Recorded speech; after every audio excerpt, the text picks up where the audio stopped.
right, buckle up for a deep dive, and this one might just turn your whole world upside down. Yeah, maybe even inside out. We're tackling this book that's been making some serious noise out there, especially with guys who feel like the world's gotten, well, let's just say, not so friendly to, good old-fashioned masculinity. And the thing that really grabs you is how the book weaves together history with what's happening in society today, and then throws in these seriously mind-bending theories, like the C.T.M.U, the cognitive theoretic model of the universe, to try to explain it all. Wait, the what model? Back up a sec. You're saying this book is connecting ancient history, what we're dealing with today, and some theory that sounds like it came straight out of, like, a sci-fi movie. You got it. Picture the universe as this one massive interconnected mind, and that's basically the C.T.M.U in a nutshell. Okay, I'm already getting a little lost here. Yeah, I know, right?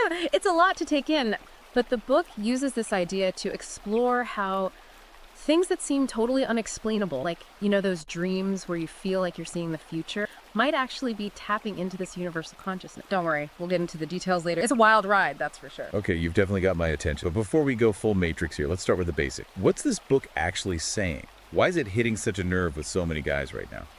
So the book's main point is this idea that the universe runs on a kind of divine order, like a hierarchy where masculine and feminine energies have separate but totally essential roles. Okay, so kind of like yin and yang, but on a cosmic level. Exactly. But the problem, the book says, is that we've gone and messed up this natural balance. So we've gone off track, and now things are going haywire. Exactly. The book compares what happened to all these empires in history, like Sparta, the Aztecs, even the Mongols and the Ottomans, to what's happening right here, right now, in the West. And what's the common thread? A weakening of masculine leadership and ditching traditional values. So hold on, this isn't just some self-help book. It's saying there's this pattern throughout history, and we're making the same mistakes again. That's a pretty bold statement. Oh, yeah. This book doesn't hold back. It puts a lot of the blame on what it calls cultural Marxism. Basically, it sees feminism and things like CRT as attacks on traditional values. Oh, now those are some hot-button topics. But before we go there, let's stick with this whole divine order thing for a minute. What exactly does the book say about the roles of men and women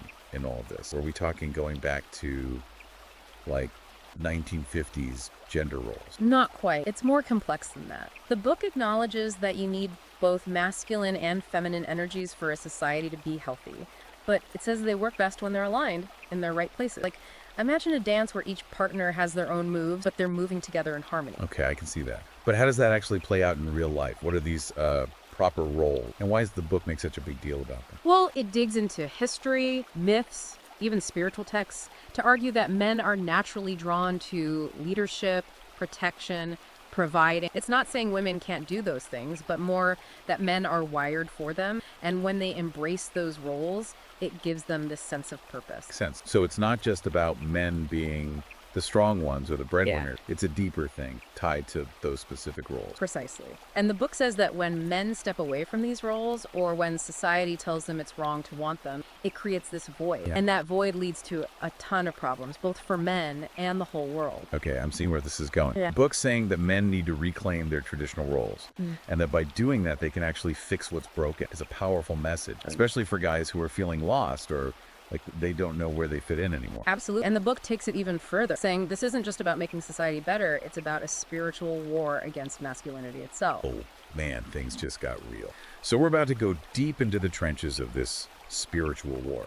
We'll be exploring the book's take on feminism, CRT, and everything else it sees as a threat to traditional masculinity. It's going to get intense, folks. Okay, so we're back and ready to jump into what might be the most controversial part of this whole book, this spiritual war against masculinity. Yeah, no kidding. The book really doesn't hold back when it comes to criticizing what it sees as the main culprits here. Right. Feminism, gender ideology, and CRT.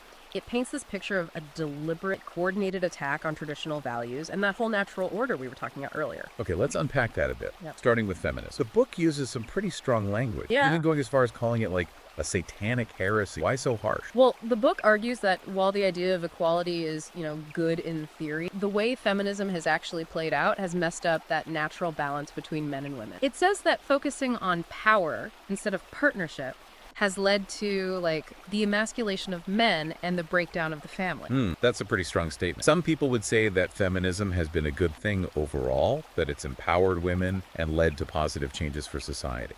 Does the book address that at all? It does. It acknowledges that there has been progress when it comes to women's rights and opportunities, But it argues that those gains have come with a big downside. How so? Well, it claims that by weakening men's traditional roles and encouraging women to compete with men rather than complement them, feminism has actually created more problems than it solved. So it's not saying that it's anti-woman, but that the way feminism has been done has just thrown everything out of whack. Right. It's like this pendulum that's swung too far in the other direction. Okay, I see. And it argues that both men and women are suffering as a result. Men are feeling lost, without purpose, and women are dealing with all these unrealistic expectations and struggling to find fulfillment in a world that's basically turned against traditional family. It's definitely a complex issue. And I can see how this perspective would resonate with men who feel like, I don't know, like they've been pushed aside or even demonized by modern feminism. Yeah, exactly. So what about gender ideology? Where does that fit into this whole spiritual war? The book sees gender ideology as a straight-up assault on the natural order. Oh, wow. It argues that this idea that gender is,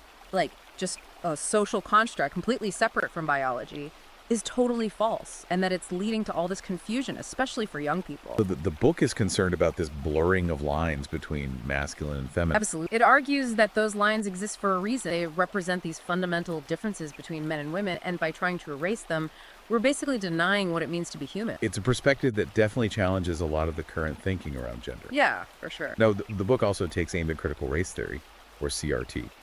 There's its issue with that. Well, the book sees CRT as another part of this spiritual war. It argues that CRT teaches people to focus on division and guilt instead of unity and understanding. It says that CRT tells people to see themselves as either victims or oppressors just based on their race, which undermines personal responsibility and creates this atmosphere of like resentment and hostility. So the book is suggesting that these ideologies, even if they started with good intention, are ultimately doing more harm than good. Yeah. But what's the solution? If we're really in a spiritual war, how do we even fight back? That's where the book shifts the gears a bit. Okay. It goes from critique to a call to action. It says that men need to step up and take back their rightful place, as leaders, protectors, providers. It's not about like dominating women or anything like that, but more about restoring that natural balance that's been messed up. So it's about men embracing their masculine side and using that strength to try to build a better world. Exactly. The book encourages men to build their inner strength through practices like stoicism, prayer, meditation.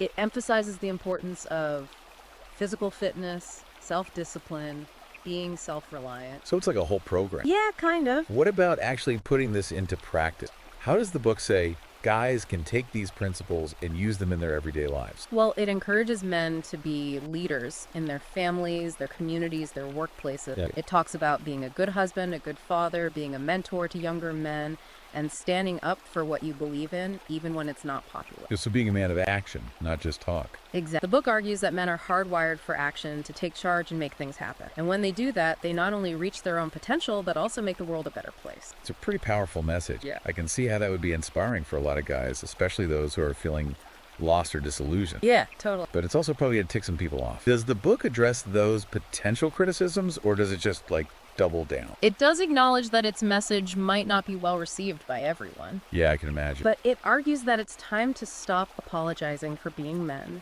and to embrace what makes them unique. Oh, it seems like we've uncovered the battle lines in this whole spiritual war thing. Yeah. But the book doesn't just leave us in the trenches. It actually offers a way forward, a way for men to not just survive, but thrive in all this. And a big part of that is something we mentioned earlier, this whole thing about dreams and precognition. That's where it gets really wild. Okay, I'm ready to get wild. We'll explore the book's take on those ideas and how they can help men tap into a deeper level of awareness and purpose after the break. Okay, so we've covered a lot of ground here. We talked about how society's gone off track, this spiritual war, and men stepping up as leaders. But now let's get to the part that I've been really curious about, this whole idea that dreams are more than just random thoughts bouncing around in our heads. Yeah, this is where the book takes a really interesting turn, going into territory that some people might find a bit out there. It basically suggests that guys can tap into a deeper level of awareness, maybe even catch glimpses of the future through their dreams. Okay, I gotta admit, the idea of precognitive dreams is pretty fascinating. Right.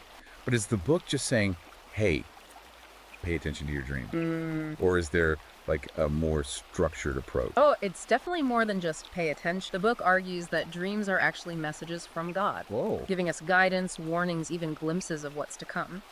And it suggests that by understanding that whole C.T.M.U thing, that idea of the universe as this massive interconnected mind, we can start to see how this kind of precognition might actually work. So it's not just about interpreting symbols or analyzing the images in our dream. It's about connecting to this universal consciousness. Exactly. The book says our minds are part of this bigger consciousness, and through things like prayer and meditation, we can make that connection stronger and open ourselves up to receiving those messages. It even gives real-life examples of men who've had precognitive dreams, dreams that actually predicted things that happened later. Yeah, you mentioned that story earlier about the guy who dreamt about a plane crash and then changed his travel plans. Are there other stories like that in the book? Oh yeah, a bunch. There's one about a soldier who dreamt his wife fell down some stairs. Oh, wow. And then later he got a letter saying it happened at the exact same time he had the dream. It's pretty freaky, right?